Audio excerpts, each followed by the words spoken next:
Hello again. And we are ready to get started here for the second part of our candidate forum. Our candidates for this House District seat are Lisa Ossian and Helena Hayes. And I'll start with Helena's bio first. So Helena Hayes is a graduate of Simpson College, where she received a BA in Environmental Science and Biology. She has worked in positions with the U.S. Army Corps of Engineers at Lake Red Rock and as the naturalist with the Mahaska County Conservation Board. She has been married to her husband, Dan, for 28 years, and they have 3 children and 1 grandchild. She has taught elementary classes through classical conversations and private high school classes including chemistry, biology, and physical science for over 10 years. Helena has served in many volunteer positions, such as Mahaska County 4-H organizational leader, Southern Iowa Fair poultry superintendent, and as a poultry youth judge throughout the state of Iowa. She is a member of the Mahaska County Republican Central Committee, Iowa Farm Bureau, and the American Poultry Association. Helena currently chairs the advocacy group Protect My Innocence, which exposes and pushes back against the sexualization of Iowa's children. Please welcome Helena Hayes.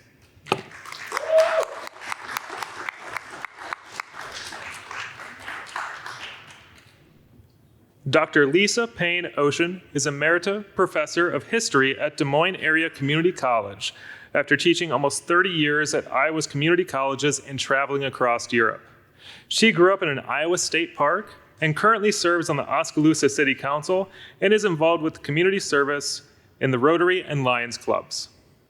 Her research and publications have focused on rural Iowa, especially during the early years of the Great Depression, as well as the Second World War. She has edited a book concerning American women's war writings, wrote an essay on bipartisan presidential friendship, and published The Forgotten Generation, American Children and World War II.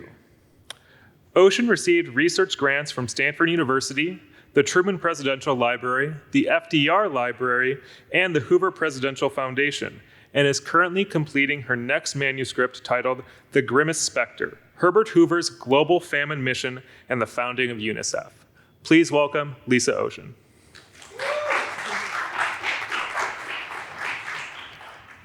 It's now time for opening remarks, and this time, Lisa, I will start with you.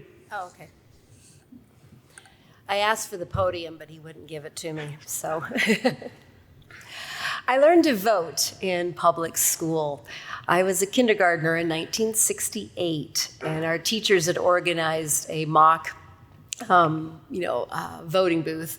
And I remember walking down the long hall, and we got there, and I had the ballot in my hand, and I went into the curtained booth, and I looked at the 3 faces on that page. And there was Hubert Humphrey, and there was Richard Nixon, and there was George Wallace. And I looked at those 3 faces, and I picked the nicest face. I voted for Hubert Humphrey. And when I came home that evening, my grandpa was asking me, "Who'd you vote for?" And I couldn't tell him because I knew he was a Nixon, supporter. But I learned that day from my public school teachers how very, very important voting is. So there was another lesson I learned from a childhood group. It was 4-H. And 4-H started in Shenandoah, Iowa. And I've always loved the 4-H's. And it really does show your motivation for doing something. So hands, I come from a long line of politicians in my family. My great-great-uncle, D.W. Norris, started Lennox Furnace in Marshalltown and served on the Good Roads movement in the 1920s, get Iowa out of the mud. And my great-grandfather ran for the Senate in Minnesota in District 44. My great-uncle, Connie Ossian, served in the House. It was his proposal to have the gold leaf restored in the Capitol. And my dad has served on city council in a small town of 500. So this apple has not fallen far from the tree. But I believe in that hands-on, getting in there and trying to do the work. The other is your head. And I have studied, my doctorate is agricultural history of rural studies. I have read books like you wouldn't believe on rural life, and rural Iowa, and agriculture, and that. And so I know from that standpoint, I've taught for 30 years. I've served on numbers of boards and committees, and so my head has learned how to work with other people and try to understand other perspectives and that, which is the kind of work that's needed in the House. It's not a solo effort. So my head is there, and certainly my heart. I was driving home last night from Batavia, the city council, and the sunset and the dust of the corn crop coming up, and there was just something so incredibly beautiful about Iowa. And that I think only those of us, who live here can really, truly appreciate, and that. So my heart has been here, and I've lived in Iowa most of my life, and that. So seeing that. And the idea of health. I'm running because I worry about the health of Iowa. Everything from our agricultural economy, our lack of small businesses, what we've done to public schools, and that the right to abortion, our LGBTQ, all of that. I just worry about our health and that. So there's lots of work that can be done. So when I think about what motivates me, it's been the hands-on, my head keeping in place, my heart, and then the health. Thank you. Helena, opening remarks. Thank you so much for being here, everyone. My name is Helena Hayes, and I am running for the Iowa House in District 88, which does not include Fairfield. You probably know that, but the northern half of Fairfield, all the rural area to the north. And this is why I stand before you today. It actually came out of a single incident, because you see, I was like a lot of people, and probably not a lot of you in this crowd today, because you're here because you're actively engaged already in this political process. But a lot of people are not. They're disengaged. They're busy. They have children to raise. They have jobs to get to. And they aren't paying very close attention to what's happening on the state level, on the federal level, on the political field. So last year, we had an incident at the Pella Pool. And I watched my very first city council meeting that I went to. I watched all the members not respond to the concerns of the people. They heard from dozens and dozens of citizens and individuals, and they did not respond to that. They voted that evening to take no further action on what occurred. And we were told there was nothing they could do and to take it to the Capitol. So as a mom and as a grandma, I knew that there had to be something done, so we did. We formed a small group of people and we went to the Capitol and we began to meet with our legislators, meet with our senators, meet with anybody that would listen. And we found the same thing. They were unresponsive to the voice of the people. And I had a stack of signatures, thousands, that said something needed to be done about this. And so I am not a politician. I am a mom and a grandma that is upset with what is going on in our society. And I ran for the primary in the Republican primary, and I won the primary. And I'm excited to be here because I understand that I represent the voice of my district accurately and very precisely. This district that I'm going to represent, District 88, is conservative, they're biblically minded, and they're very fiscally responsible. And they want their voice, that voice, taken to the Capitol and accurately represented. And I know them because I've spoken to them. I've met hundreds, if not thousands of them in the last several months. I've lived in this area for almost 30 years, and my children have also been in 4-H, all the youth groups, everything you can think of. And so the roots that are here in this particular area go deep for me too. And I absolutely have no shadow of a doubt that these people that live in this district, I know, and I will represent them accurately. Thank you. Thank you. We'll start with the question and answer session. And as a reminder, please refrain from applause or loud noises during our question and answer session so we can focus on the issues and get through as many questions as possible. Our first question deals with taxes. Iowa legislature and governor passed into law a flat income tax last session and has indicated a desire to bring our income tax rate down to 0. Are you in favor of no income tax? And if so, how will you ensure that infrastructure needs, public safety, education, and state-run programs remain fully funded? Candidate Hayes, we'll start with you.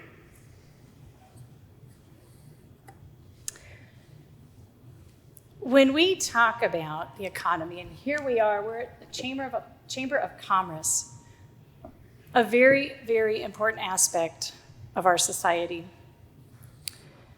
And we like to complicate these things sometimes very much. We put many layers on them, where the average person just gives up and walks away. This is a quote I've often heard. Simplicity is the ultimate sophistication.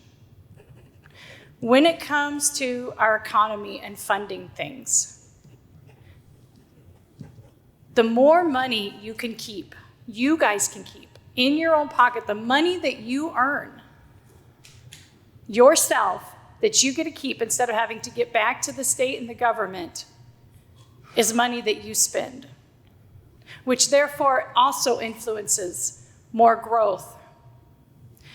And so when it comes to, well, let me go back to the flat tax. We keep in mind that the Republican Party has had a trifecta for 6 years now. Republican governor, Republican Senate, Republican House. And in those 6 years, what our previous representative over there said, we have a $1.9 billion surplus. Now, I think that's actually a really good thing. Because when you have extra money in your pocket, you don't have to run out the door and go spend it. You know, the burning the hole in the pocket thing, that doesn't have to be true for Iowa. Because Iowa's in a really, really good place. And 6 years ago, when they inherited the trifecta, there was a deficit. So it took that short amount of time from that leadership to turn that around. We can withstand the federal pressure, the federal economy that's being pushed upon us, the pressure we see at the gas pumps, the foods, the grocery stores, because we sit in a very safe place right now financially. It's just like you all that sit in a good financial place with your own personal budgets. It's okay to have extra surplus of money, because when times get tough, you can spend it wisely. And you're not sitting in a position where you're harmed and you're hurt and you're desperate. So there are many ways.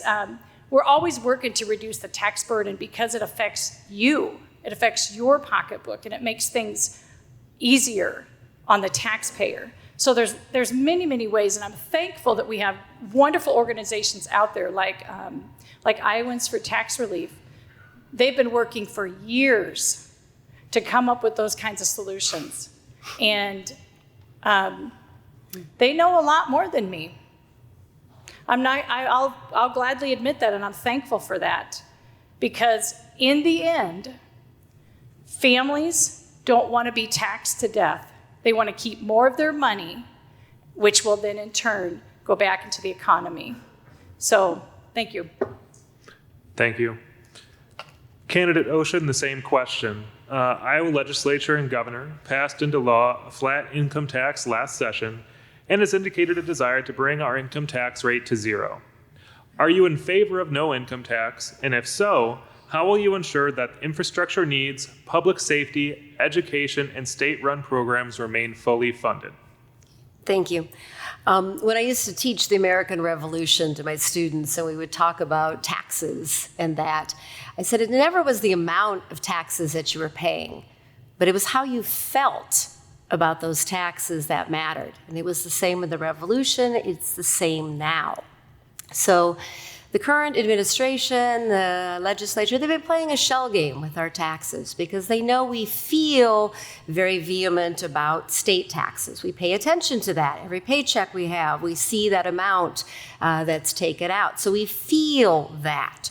But what we don't see is sometimes our property tax, sometimes the sales tax. How much sales tax do you pay a year? How much fees are added to different bills in that? Your water bill, for example, in Oskaloosa has several taxes added to it. Most people don't see that, okay? So somebody has to pay taxes. We made a hard decision at Oskaloosa City Council. The sewer system had been ignored for years because no one wanted to raise taxes. Well, we can't have 8,000 septic tanks. We need a good sewer system, and that's something taxes has to pay for, and that. And so now, because we waited on that decision, construction costs are up. It's going to cost us 3 times the amount unless we had just faced this decision, years ago. So we need to fund all of the things that taxes can do, like schools and sewer systems and roads and that. We can't do that out of our own private pocket and that. And so we do need to spend some of that surplus. Having that huge amount of surplus when the baby needs milk, okay, makes no sense. So we have to do things collectively, and we have to make some hard decisions. A flat tax does not benefit everybody equally. It sounds good. It makes you feel good. It's easy to comprehend, perhaps, but it's not a fair and adequate way to tax us for the things that we need as a community. Thank you. Our next question deals with broadband access. Iowa ranks 45th in the nation in broadband access and has the second slowest average internet speeds nationwide, with an average download speed of just under 80 megabits per second. How can we make improvements in this area? Candidate Ossian? I was at an interesting candidates forum for the cooperative movement, and we were talking there. The Rural Electrification Agency was represented.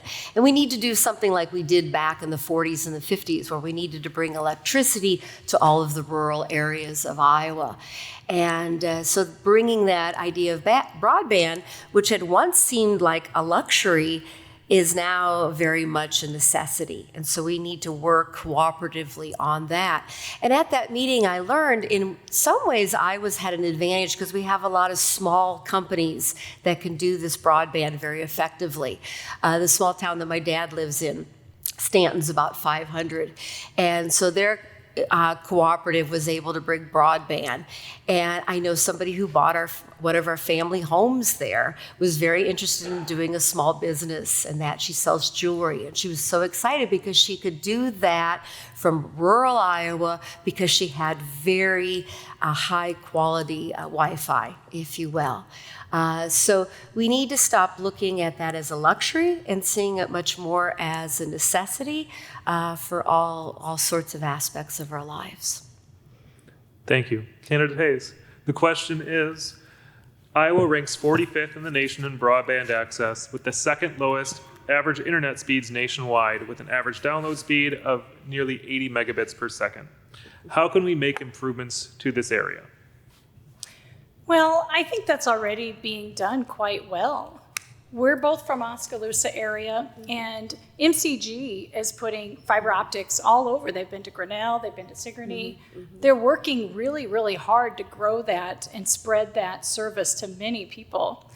I was in Keswick about a week ago door knocking too, and one of the gentlemen there that I met was telling me about a co-op that they have in Keswick that services that town and surrounding communities. And they could buy into it. And I don't remember the name of it, but what that shows is competition, because MCG can also get there too. But now you've got a co-op that the community is behind, and they have ownership in that. And so I do believe there are opportunities, and they are growing. So Iowa will not be far behind for long. I don't know anybody, and I don't know if any of you can say that either, that does not have access to the internet. I think it sounds much more doomsday than it really is. We do have access, and we will have it more and more. And it must remain competitive, because in order to stay engaged in the global economy, we will want that. We know how many people are working from home now. And so obviously that's a demand there because they're working from home. So I'm very optimistic about it. I see communities that are meeting that need. They're finding ways to meet them. Thank you. Thank you. Our next question deals with the workforce. Labor is a huge issue for employers in Jefferson County, Southeast Iowa, and Iowa as an entire state. What is your stance on giving business tax credits that help alleviate the cost of housing, transportation, and fees that are associated with bringing in skilled labor from other communities, states, territories, or by using the H-2B visa program? Candidate Hayes? Giving tax credits to businesses. How many of you know a small business that has closed in the last year or two? They're all over the place. Our small businesses are being regulated to death.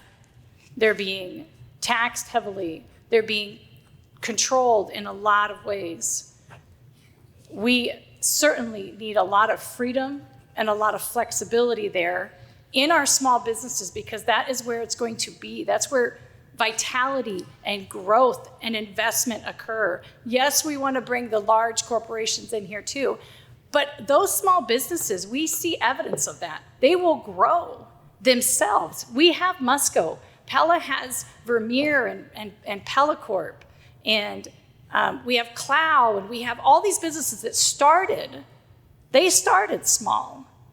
And then they figured out their market, and they learned how to grow and expand and be a healthy business. So yes, there are lots of ways that can be accomplished, and it has to be. Our small businesses have to be given opportunity.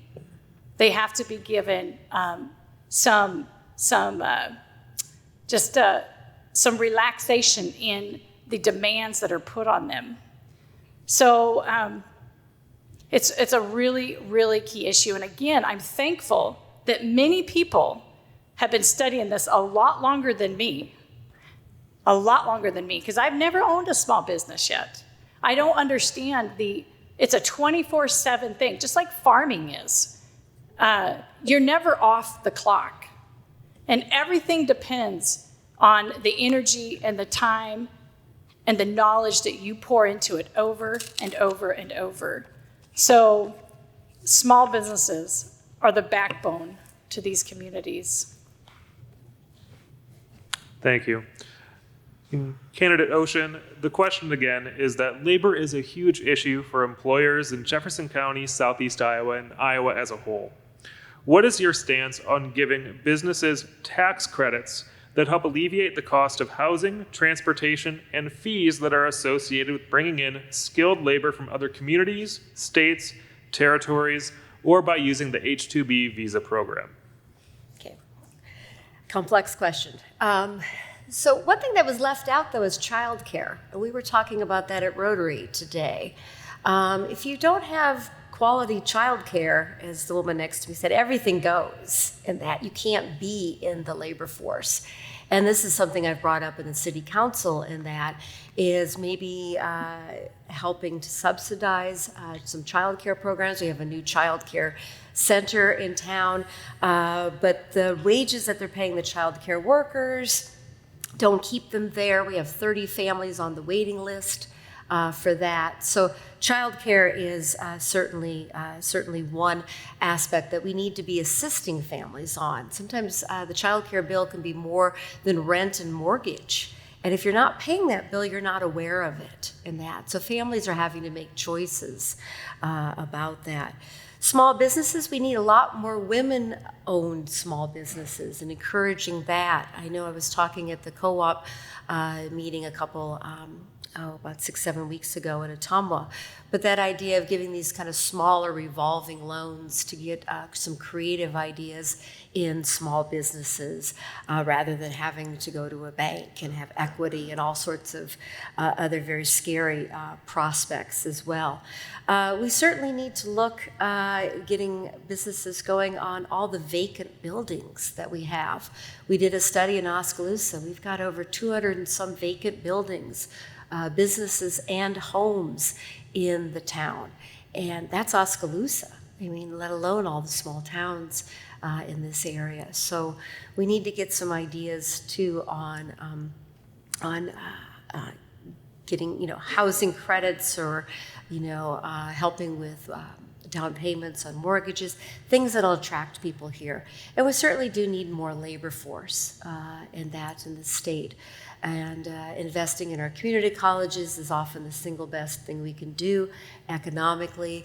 If you're trained in a community college, whether it's a 2-year or a 4-year transfer program, you stay in the state. And so that money then gets returned within our economy. Thank you. Our next question deals with abortion rights. Dobbs versus Jackson Women's Health Organization, a decision by the Supreme Court, has returned the issue of abortion rights back to the states. Abortion is currently legal for up to 22 weeks of pregnancy in Iowa and requires a 24-hour waiting period. So this is a 2-part question. The first part is, what is your general stance on abortion rights? And the second is, if you believe that abortion should be made illegal, do you support exceptions in the event of rape, incest, or if the mother's life is in danger? Candidate Ossian, we'll start with you. Okay. So I wondered why this question wasn't asked of the men on stage beforehand. Okay. So my general stance on abortion, I'm going to be really honest here. Okay. Legal abortion is needed not only for unplanned pregnancies, but also for complicated pregnancies. And as a historian, abortions have always occurred, always. You can go back to the Egyptian era and that. But it's whether they're legal or illegal and what means that takes. And so I know on my second pregnancy, about 12 weeks into it, I went to the doctor and something didn't feel right in that. And I had started to bleed, and the doctor said, you're having a miscarriage. You can either have a D&C here at the hospital, or you can go home and bleed it out. And so I decided I wanted to have that done in the hospital with anesthesia, with a doctor. I was scared to death. And because of that, and because of the care that I was given, I didn't scar, I didn't have any of these other things too. I was able to have 2 children later on in life, okay? So that's just my own one personal example of having access to a legal abortion.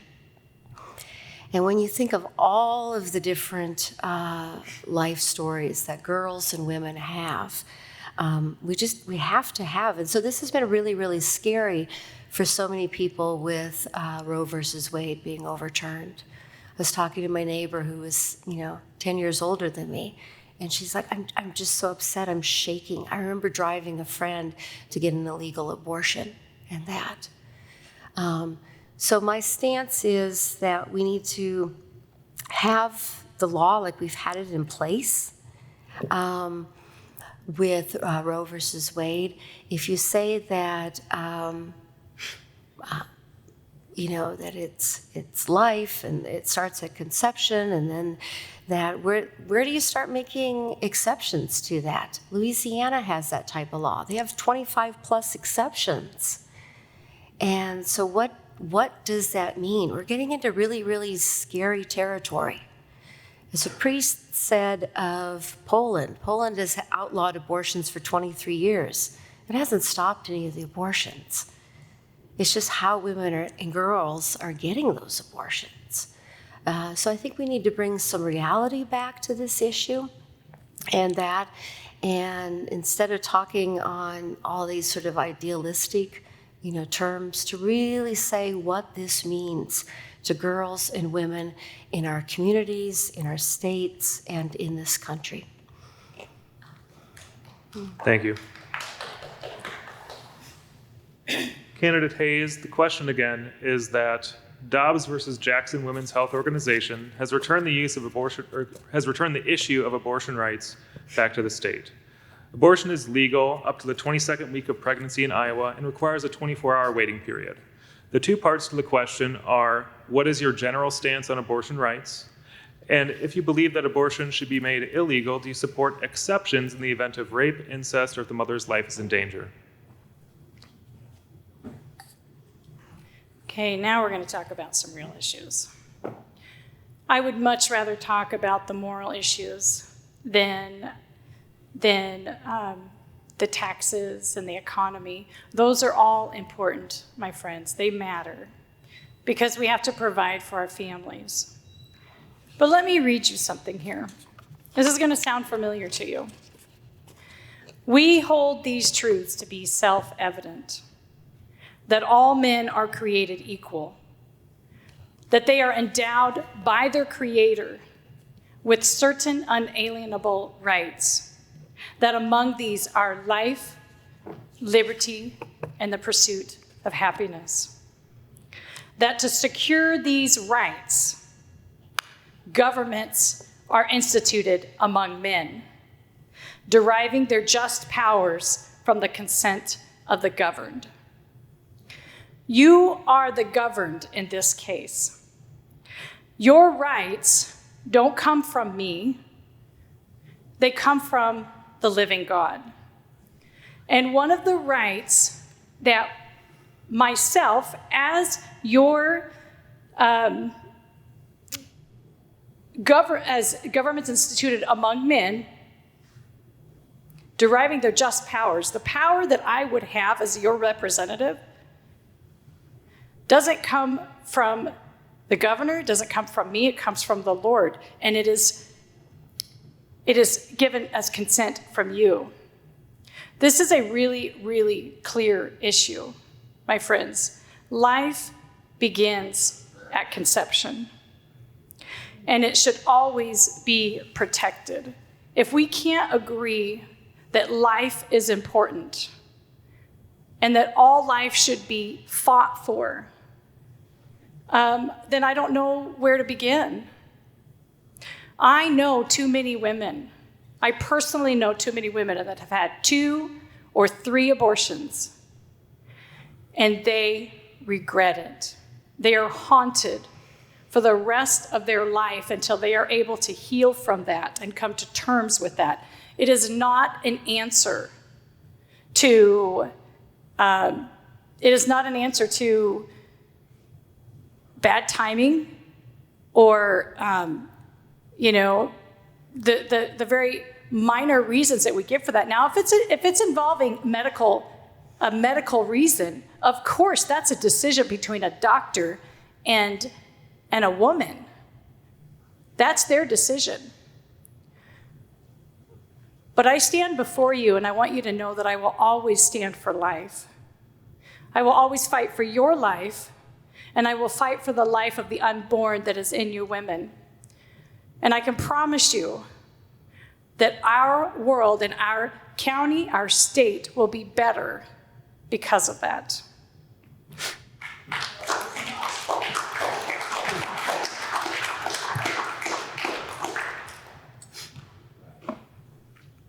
Our next question deals with healthcare.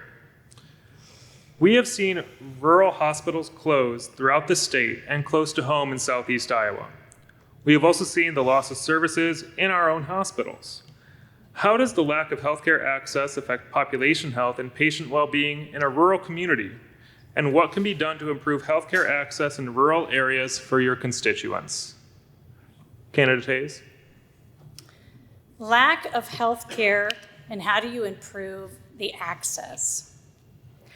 First and foremost, just let me clarify that abortion is not health care, okay? So when we talk about health care, we actually mean first, do no harm to the patients. Whether that's a vaccine, or whether that's allowing a child to live. Our rural hospitals are actually doing a wonderful job. We've seen a lot of specialty clinics open up in them. A lot of things that you could not get previously. You'd have to travel to Iowa City or to Des Moines, and now it comes to Pella, they come to Oskaloosa. I do believe the healthcare access has much improved in the last 15 to 20 years. One thing too, when we think about healthcare access, is the cost of insurance. Now that is a definite problem. I would love to see healthcare insurance privatized again. Allow it to come to an open market. Allow the competition. We all know that competition drives prices down and drives quality up. And we are seeing in our rural communities, in Oskaloosa alone, we are seeing doctors go private again. They're opening offices in which they charge sort of like a monthly subscription almost. Like you pay $150 for the month all the time. And you can come to the doctor at any time and talk about your health. And you're not charged anymore for that. And then they're able to meet your needs if they need to send you on to a specialist or if they just need to get your prescription. But it's a great additive to what already people have through healthcare, through their business or through their work. And I love to see it move that direction. Always variety, always more competition. You guys are gonna all find some flexibility there. You're gonna find savings there. Competition is always a good thing. So we have great services in this, in our area, in Pella and Oskaloosa. We even have wonderful clinics, small clinics in New Sharon and Sigourney, and all those doctors come to those areas. You don't even have to leave your small rural town. So I'm very pleased with our healthcare. Very few people do I know say they can't get access to healthcare in this district. So Iowa's done a fabulous job with that. And we have very skilled doctors. And so, but I would just suggest opening that up to more, even holistic. Here in this area, you guys have all kinds of very unusual holistic doctors that offer services that most of the rest of Iowa does not see. And that's always a wonderful thing. Thank you. Thank you. Candidate Ossian, the question again is that we have seen rural hospitals close throughout the state and close to home in southeast Iowa. We have also seen the loss of services in our own hospitals. How does the lack of healthcare access affect population and patient well-being in a rural community, and what can be done to improve healthcare access in rural areas for your constituents? Well, first of all, we're not doing that great of a job. Do you know where Iowa ranks in the number of OBs per women? We rank 50th There are 2 OBs for every 15,000 women in this state. So if you want to have a baby, and if you live in a rural area, we're rather privileged where we live with Mahaska Health, Pella, and Ottumwa, but other areas, you're driving an hour or more. And if you have any complications with that pregnancy, good luck. I remember moving to Winterset, and I was 8 months pregnant. And they said, you cannot have a baby in this hospital. You have to drive. And I had complications with that pregnancy. Do you know how madly we were driving up I-35 to Ames? Okay? That's just one aspect of healthcare. My middle daughter is disabled. I have been to more hospitals and clinics in the Midwest than I can count. We have wonderful care in many ways, but I also had the privilege of having a union-argued education insurance. My insurance is incredible because we at the college decided everyone who was at the college, whether you were a professor or a secretary or a janitor or an administrator, you had the same health care. And so when I was diagnosed with breast cancer 2 years ago, the administrator at Mahaska Health told me what great health insurance I had. And still, it cost quite a bit of money and that. And when you're looking at those medical bills, when my mom died of autoimmune kidney disorder and she got a special supplement to her Medicare plan, that kept my dad out of bankruptcy. I'm looking at a stack of bills this big in 1 year, and it had paid all of those deductibles and that. There's other things too that we need as a collective. I live 2 blocks from the hospital, and I hear when Life Flight comes in and that. And it costs $10,000 to $20,000 for Life Flight, but I am glad it's there. And it's not something a medical savings or a private group can do. You have to have that as the taxpayers, that we have supported this kind of system. Because when that emergency happens, you're glad it's there. So we've done well in certain parts of the state with healthcare, but there's a lot of other places in the state that are left out. How long does it take to get an ambulance to you?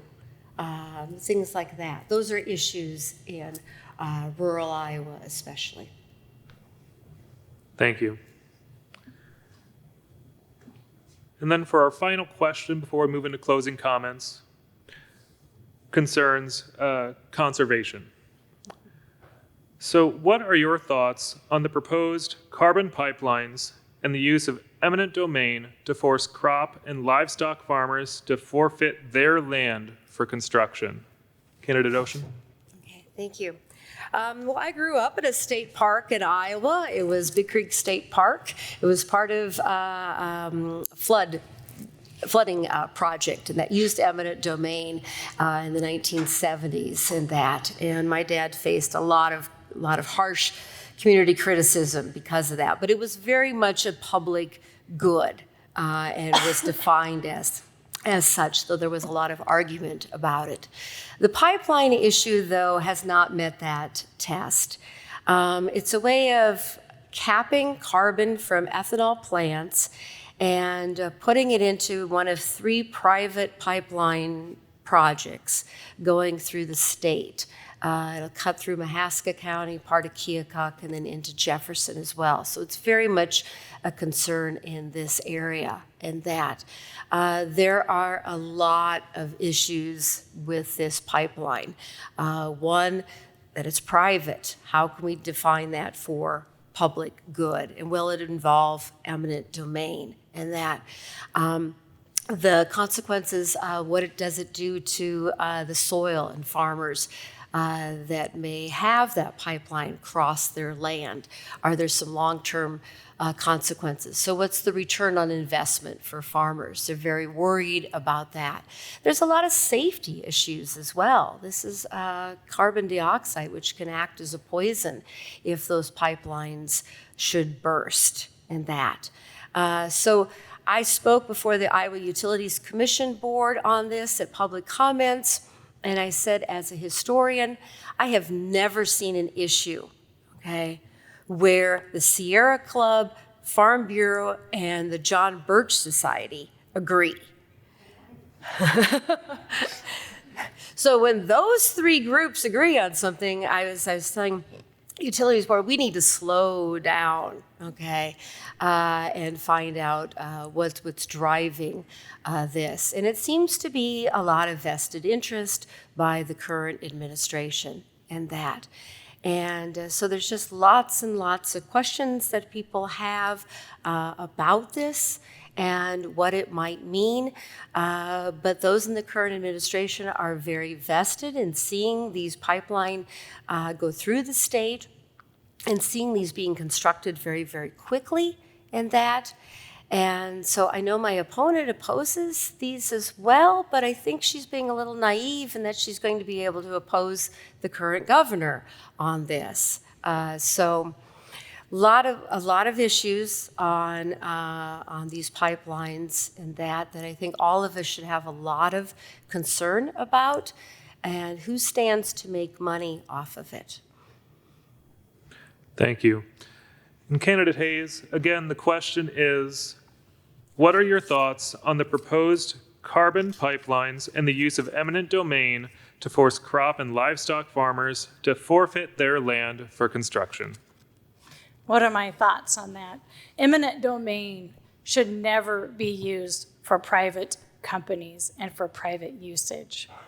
That is like forcing and stealing something that does not belong to you. And so, yes, this is one area that we do agree on because it's what the people actually want. The carbon pipeline goes diagonally through all of Mahaska County, from tip to tip, the entire county. It affects many people, and they should be upset about it. All the reasons she said: safety, eminent domain. The very fact that this is part of a green energy movement that has a nefarious agenda to it. And so I am in total agreement, and I will stand behind the people. I have no problem standing with the voice of this district. And the landowners in Mahaska County and Keokuk County are uniting because they don't want to lose this. This is not the same as the other pipelines that have gone through. This is a totally different thing. And even though some of them don't understand that, some of them are unaware of the differences, and they're unaware that they can fight back, and they're unaware that there is something they can do about it. But I see a lot of them talking in their meeting, and they're the ones that are saying, stop. This is our place, and we have a right to protect it. That's part of this great land we live in. And so I will certainly stand up with these people in this district. I have no problem with that. Thank you. And thank you. And we are ready to move to closing comments. Candidate Ossian, we started with you, so Candidate Hayes, we will start with you for closing remarks. I can't believe, I can't believe we haven't asked some of the most important questions during this forum.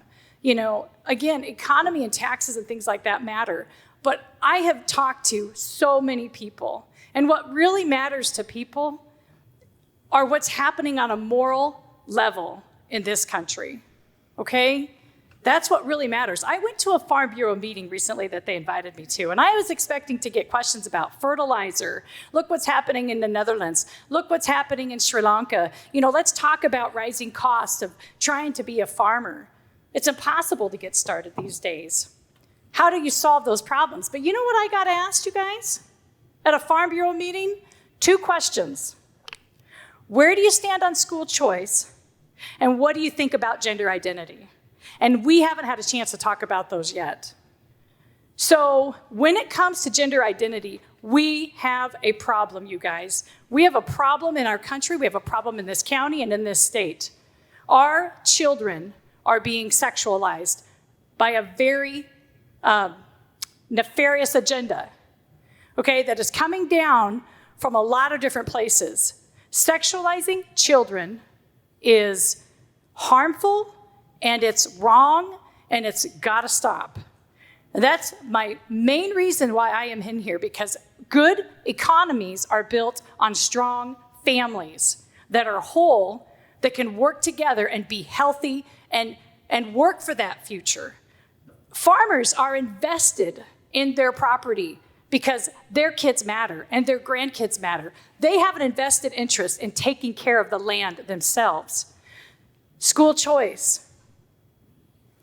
We have a one-size-fits-all monopoly right now on education, okay? Competition always drives quality. Parents are upset. I hear it every single day. A district in Keokuk County just said no to a kitty litter box. They have a right to do that. Parents are the number one influencer of their children, not the government, okay? Schools need to be about students and not systems. So when we talk about the issues, you guys, let's talk about the ones that are actually important to the people. Their children, their families, and the financial condition of this country matters to them. But Iowa is sitting in a great place right now. And I do thank Governor Reynolds for that. And I thank our previous representatives. I want to tip my hat to Representative Height. Representative, help me out here, from Keokuk County. Jake, say that again? Klein, thank you. I'm so sorry, Jared, I couldn't remember your last name. Klein, Thorpe, out of Knoxville area. They worked for years to bring about this tax reduction that we just had, this 3.9 flat tax. They worked for years on it. They have done a good job. They have fought for you. Now it's time to let those of us who want to fight for the moral place, the moral stance of this country, to come to bat. So I invite all of you to reach out to me. If you have any questions, I invite you to do that. I know this district, and I'm excited to get it represented accurately and truly. Thank you so much.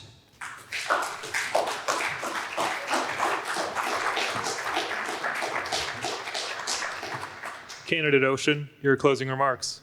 Thank you.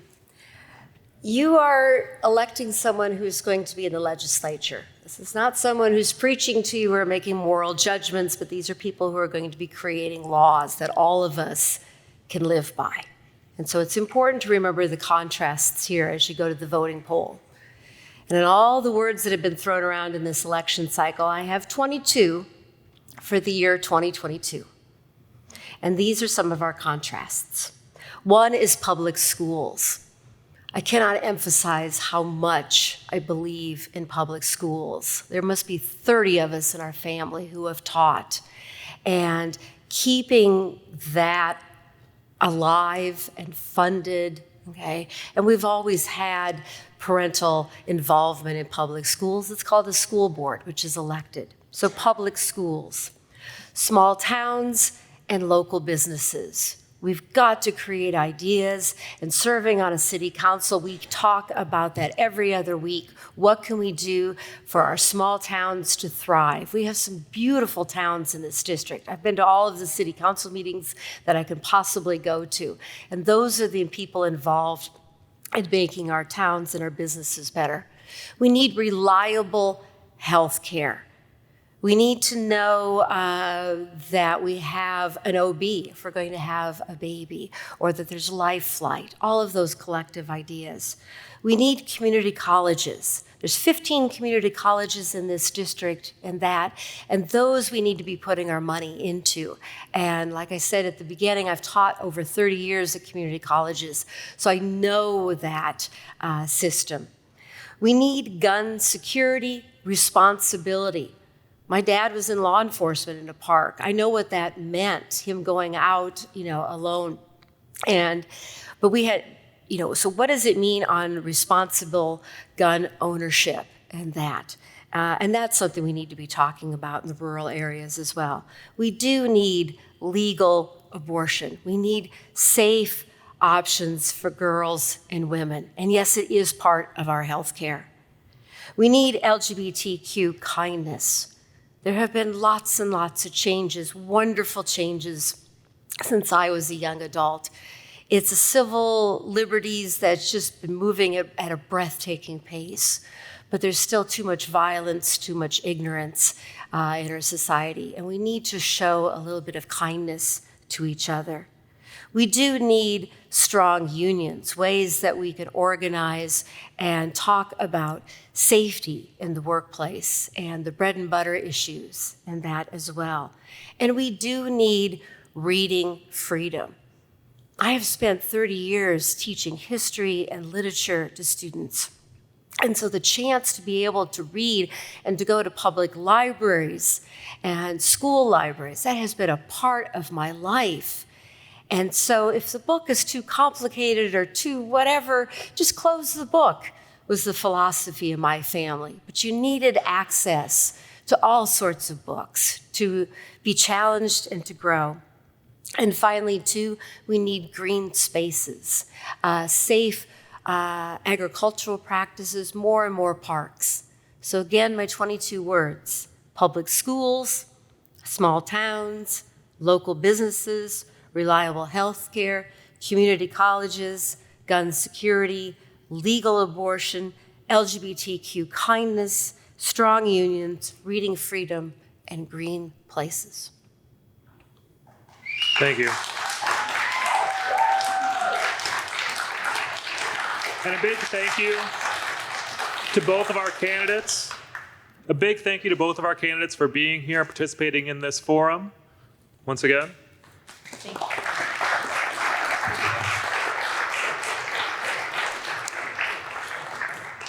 you. And we'll be back in just a few moments with our last forum for the evening. Thank you.